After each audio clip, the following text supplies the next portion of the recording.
Hello दोस्तों, नमस्कार। D R Verma education में आपका स्वागत है। आज हमने ग्रीन को लेकर आए हैं।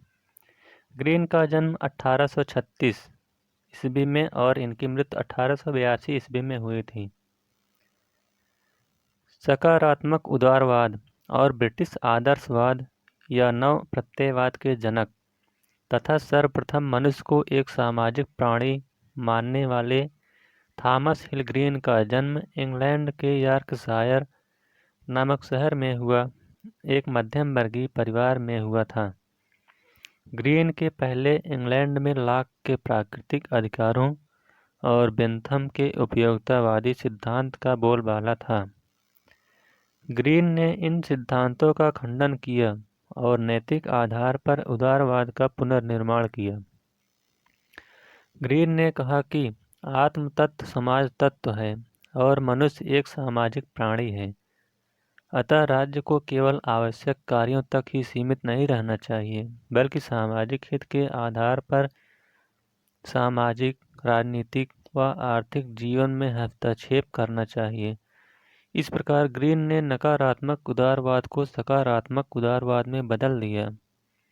ग्रीन को सकारात्मक उदारवाद का जनक माना जाता है। ग्रीन ने अंतर्राष्ट्रीय नैतिकता का उल्लंघन किया था।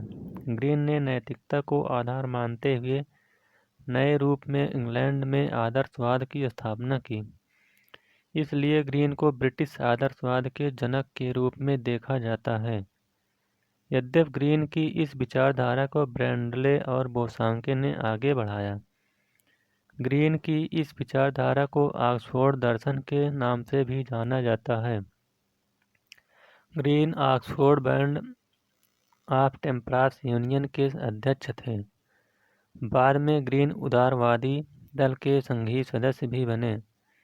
ग्रीन ने इंग्लैंड में लोगों को यह समझाने का प्रयास किया कि गरीबों की दुर्दशा और बेरोजगारी का मूल कारण केवल पूंजीपति ही नहीं, बल्कि इसका कारण जमींदारी व्यवस्था है। ग्रीन निजी संपत्ति को व्यक्ति के विकास का हिस्सा मानते हैं, लेकिन उनका मानना है कि ऐसी संपत्ति जो सामाजिक हितों को नुकसान पहुंचाने लगे उसे विनियमित किया जाना चाहिए। ग्रीन प्लेटो की अपेक्षा अरस्तू के निकट है।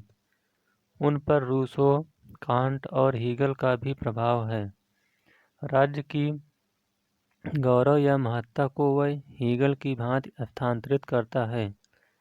ग्रीन अपने स्वतंत्रता संबंधी विचार रूसो और कांट से प्रभावित है।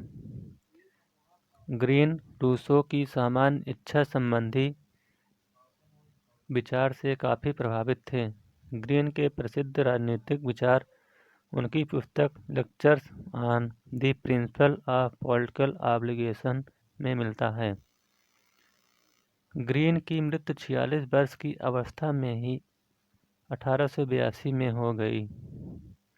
ग्रीन के स्वतंत्रता संबंधी विचार। ग्रीन ने स्वतंत्रता के विषय में क्या कहा है? ग्रीन का संपूर्ण राजनीतिक स्वतंत्रता का विचार उनकी स्वतंत्र इच्छा पर आधारित है। ग्रीन का स्वतंत्रता संबंधी विचार रूसो और कांट के विचारों पर आधारित है। ग्रीन नैतिक स्वतंत्रता को अधिक महत्व देता है। ग्रीन स्वतंत्रता को निम्नलिखित दो भागों में बांटता है। नंबर 1, आंतरिक स्वतंत्रता। यह स्वतंत्रता स्वयं का विषय है और यह अपनी इंद्रियों यानी काम, क्रोध, मद और लोभ को अपने बस में रखने पर प्राप्त होती है। नंबर 2, बाह्य स्वतंत्रता।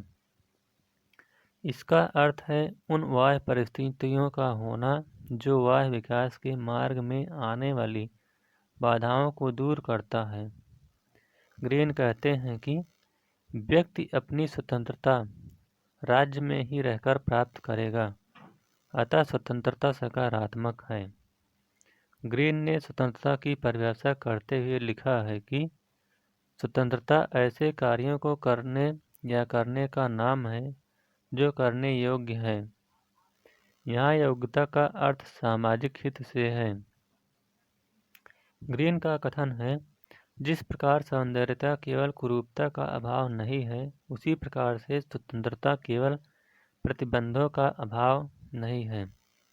ग्रीन के स्वतंत्रता विषयक विचार पर टिप्पणी करते हुए वारकर कहते हैं कि मानव चेतना स्वतंत्रता चाहती है, स्वतंत्रता में अधिकार निहित हैं और अधिकार राज्य की मांग करते हैं, यानी व्यक्ति अपना अधिकार राज्य से प्राप्त करता है।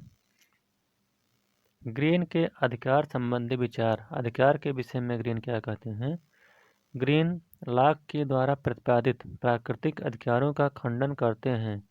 ग्रीन कहते हैं कि व्यक्ति अपने अधिकार राज्य में ही रहकर प्राप्त कर सकता है, क्योंकि अधिकार राज्य की देन है। ग्रीन का प्रसिद्ध कथन है, राज्य के विरुद्ध व्यक्ति का कोई अधिकार नहीं है।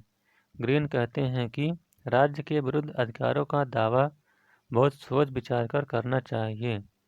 ग्रीन ने अधिकार की परिभाषा करते हुए कहा है कि अधिकार आंतरिक विकास की वह परिस्थितियां हैं जिनके अभाव में कोई व्यक्ति अपने व्यक्तित्व का विकास नहीं कर सकता।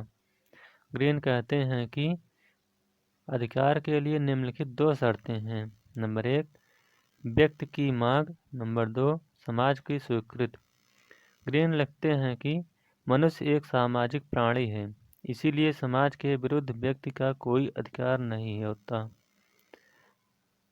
यहाँ ग्रीन का कथन है, समाज के बिना मनुष्य नहीं। ग्रीन के राज्य संबंधी विचार, यानी राज्य पर विचार देते हुए ग्रीन क्या कहते हैं? ग्रीन का प्रसिद्ध कथन है, राज्य का आधार इच्छा है, शक्ति नहीं। ग्रीन कहते हैं कि निरंकुश से निरंकुश राज्य ही सामान्य इच्छा होती है, शक्ति नहीं। जिस राज्य का आधार केवल शक्ति हो जाता है, वह राज्य नष्ट हो जाता है। राज्य की बुरी से बुरी विधियों का प्रयोग संवैधानिक तरीके से किया जाना चाहिए। ग्रीन राज्य को एक सकारात्मक संस्था मानता है। ग्रीन का प्रसिद्ध कथन है, राज्य एक आवश्यक बुराई नहीं बल्कि सकारात्मक भलाई है, जहाँ रहकर व्यक्ति अपने अधिकार और स्वतंत्रता की प्राप्ति करता है। ग्रीन कहते हैं कि राज्य को केवल आवश्यक कार्यों तक ही सीमित नहीं होना चाहिए, बल्कि लोक कल्याण के कार्य को करना चाहिए, जैसे अशिक्षा, निर्धनता और नशाखोरी को दूर करने का प्रयास करना चाहिए।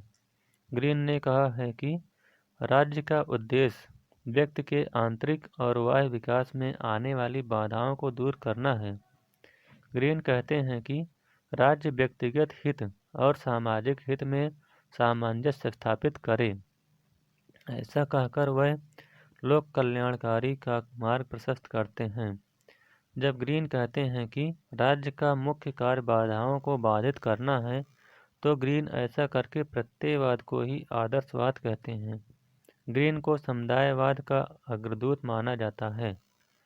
ग्रीन अंतर्राष्ट्रीयता में विश्वास करते हैं, वह वसुधैव कुटुंबकम को महत्व देते हैं, अतः ग्रीन युद्ध के विरोधी हैं। ग्रीन का प्रसिद्ध कथन है कि युद्ध एक सामूहिक नरसंहार है। ग्रीन दंड को महत्व देते हैं। ग्रीन कहते हैं कि यदि कोई व्यक्ति सामाजिक गतिविधियों के विरुद्ध कार्य करता है तो उसे दंड दिया जाना चाहिए।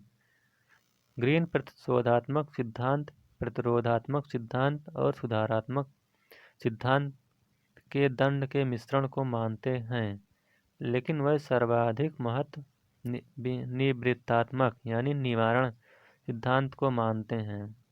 इसका शाब्दिक अर्थ है कि व्यक्ति के मस्तिष्क में भय का संचार करके अपराध से रोकना। तो ग्रीन से संबंधित कुछ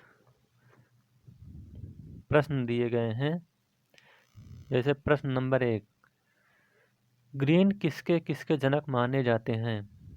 तो उत्तर है, ग्रीन आदर्शवाद, प्रत्ययवाद और सकारात्मक उदारवाद के जनक माने जाते हैं।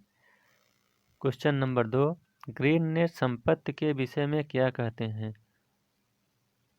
उत्तर है, ऐसी संपत्ति जो सामाजिक हित को नुकसान पहुंचाए उसे विनियमित कर देना चाहिए। क्वेश्चन नंबर 3, ग्रीन के अनुसार राज्य का स्वरूप कैसा है? तो उत्तर इसका होगा सकारात्मक संस्था। क्वेश्चन 4, ग्रीन के स्वतंत्रता संबंधी विचार पर किसका प्रभाव पड़ा? आंसर है रूसो और कांट का प्रभाव पड़ा।